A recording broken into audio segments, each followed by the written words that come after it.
Assalamu alaikum, dear students. From since 2 to 3 days, I have been receiving this message from the students about Asbab Nazool, that Asbab Nazool are the part of the syllabus or not, or which surahs can have the Asbab Nazool, and what is Asbab Nazool basically. So basically, beta, first you need to understand that what is Asbab Nazool. Asbab Nazool means the reasons of the revelations, which we call Shan Nazool also. So when we talk about the reasons of the revelation, till now, if you will see the past papers, only Surah Kausar and Surah Ikhlas, these both of the surahs came in the exam in paper 1, question number 2, in which Asbab Nuzul were asked, and the detailed descriptions were asked in the of the Surah Kausar and Surah Ikhlas. I hope you know about them, but one more time I will just recall it shortly. That Surah Kausar was revealed when Prophet Muhammad sallallahu alaihi wasallam lost his 2 sons and in infancy, and in Arab it was a tradition when somebody did not have a male child, they used to call that person Abtar, means cut off, means now there is no one to take his name after him. So Prophet Muhammad sallallahu alaihi wasallam was so much disregarded and he was distressed. So Allah revealed the verses of Surah Al-Kausar, in which Allah gave him the good news of the extreme Kausar and abundance in his name, and Allah promised him with the stream of the Kausar which would be provided to him in Jannah, and everybody whoever will enter into Jannah, he will taste the water of the Kausar. So this was the Kausar. And about Ikhlas, in Nighat Bajwa's book there is a little mistake where it is written that Jews asked the Prophet Muhammad sallallahu alaihi wasallam about the parents of the God, but actually in Medina this background does not fit in Makkah, because Jews were not in Makkah. In Makkah there were Quraysh, and Makkans were the idol worshippers, so they were the people who could ask about the Lord. Jews were having the divine religion, so they did not make the faces of their lords. That is why this thing is a little bit wrong in the book. So if you are following the Nighat Bajwa book, otherwise they were not Jews, they were Quraysh. They asked about the Lord and the appearance of the Lord from Prophet Muhammad sallallahu alaihi wasallam. So Allah revealed this verse about that he begets not, nor is he begotten. So these both have the marking scheme also. That is why I'm not going into the deep detail of this. But which other passages can be the part of the Asbab Nuzul also? If you will see the 5 passages of Allah in Himself, there is no passage in that like Surah Ayatul Kursi, Surah Ikhlas, Surah Fussilat, Surah Shura, and Surah Shura, and last is Surah Al-Baqarah. They none of them have Asbab Nuzul. So don't worry about this. Then we will Surah Ikhlas we have discussed, right? Next is Allah's relation with the created world. In this Surah Fatiha is there. This is dua, so there is no Asbab Nuzul for that, and it cannot come. Then Alaq is the first revelation. If the Asbab Nuzul can come, you can write the complete answer of the first revelation. So you don't need to be distracted in that. Then another passage is Surah Falaq, Surah Nas. Now Surah Nas did not reveal alone. Surah Nas can be the part of Asbab Nuzul, because there is a particular reason to reveal Surah Nas, and it was, whenever you will be writing the Asbab Nuzul, you cannot write the Asbab Nuzul of Surah Nas only, because you have to pair them up. Surah Falaq and Surah Nas both revealed together, and they were called as Mu'awwazatan. Mu'awwazatan means the 2 surahs. This is the in Arabic, this is like the word which is used for 2. Like Saheehan, we say the 2 Sahih books. Mu'awwazatan means 2 Quranic surahs which are asking about the shelter of Allah, refuge of Allah. So these both of the surahs called Mu'awwazatan, and we being Muslims are instructed to recite these surah for so many things: for evil eyes, for magic, for any sort of like jinns and humans, the bad affection of jinns and humans. So we recite these surahs for so many things. So these surahs were considered as dua also. So Mu'awwazatan were revealed.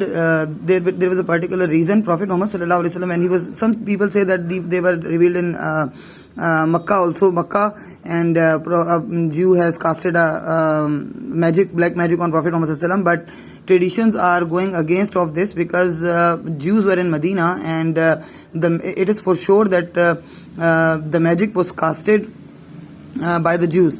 So the person name who casted the magic on Prophet Muhammad sallallahu alaihi wasallam, his name was Labeeb ibn A'sam. His name was Labeeb bin A'sam. Some people call him Labeeb bin A'sam also, but Labeeb is the right word. Labeeb bin A'sam. he actually sent a boy who was working like in the household of the Prophet Muhammad sallallahu alaihi wasallam. He brought Prophet's hair and Prophet's comb, like whatever the comb he used to be using that time, Prophet's comb, Prophet's hair, and then he casted a magic on Prophet Muhammad sallallahu alaihi wasallam through this, and he made the 11 knots in the Prophet's hair, 11 knots. And if you will see closely, there are 11 verses in both of the surahs, Surah Falaq and Surah An-Naas. If we will combine together, these both of the surahs have 11 verses. So it is narrated from Hazrat Aisha radhiyallahu ta'ala anhu that Prophet Muhammad sallallahu alaihi wasallam was feeling so much like exhausted, and he was feeling very much down, and Hazrat Aisha was continuously asking him that what happened to him. Then Allah sent Hazrat Jibreel alayhi salam. In some of the narrations, it is you can always write both of them. Some of the traditions says that Hazrat Jibreel alayhi salam was sent, and some of the tradition says that Prophet Muhammad sallallahu alaihi wasallam was laying down, and two angels came. One was sitting on the side of the head of the Prophet, and the other was sitting on the feet of the Prophet. So they both were discussing. One angel asked to other angel that what happened to this man. So other angel said that this gentleman is suffering a magic. Somebody has casted a magic on him. So other angel said that what to do. Then they said that he needs muwazatan. Then Hazrat Jibreel alayhi salam came, and Hazrat Prophet Muhammad sallallahu alaihi wasallam sent Hazrat Ali to because Hazrat Jibreel alayhi salam told the whole story about the dried well of the Medina. There was a dried well in Medina. There was no water in that. So Hazrat Jibreel, Prophet Muhammad sallallahu alaihi wasallam sent Hazrat Ali radhiyallahu ta'ala anhu there, and he brought the one doll or puppet sort of something from that well, in which there were a lot of needles in that, and Prophet hair was also there, in which there were 11 knots. As soon as the Jibreel alayhi salam was reciting each verse, the knot was and he was opening the knot also from the hair.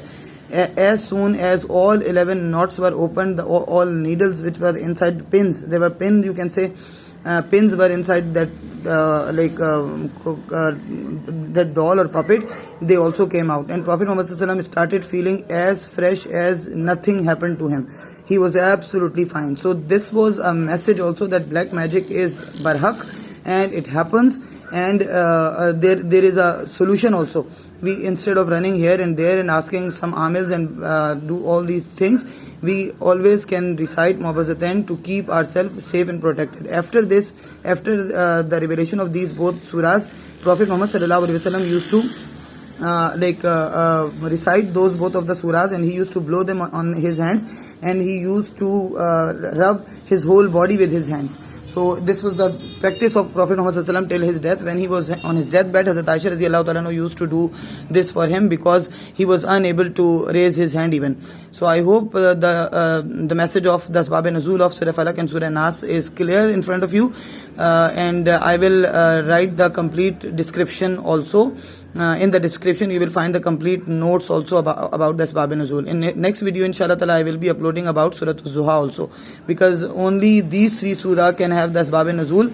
All other passages do not have any of the Asbab and Nazool or Shan and Nazool. So do not put yourself into the difficulty, and this is also not to be learned. You just listen my voice and lecture, and inshallah it will remember, and you don't need to run here and there and difficult notes, because you are not going to get extra marks for this, right?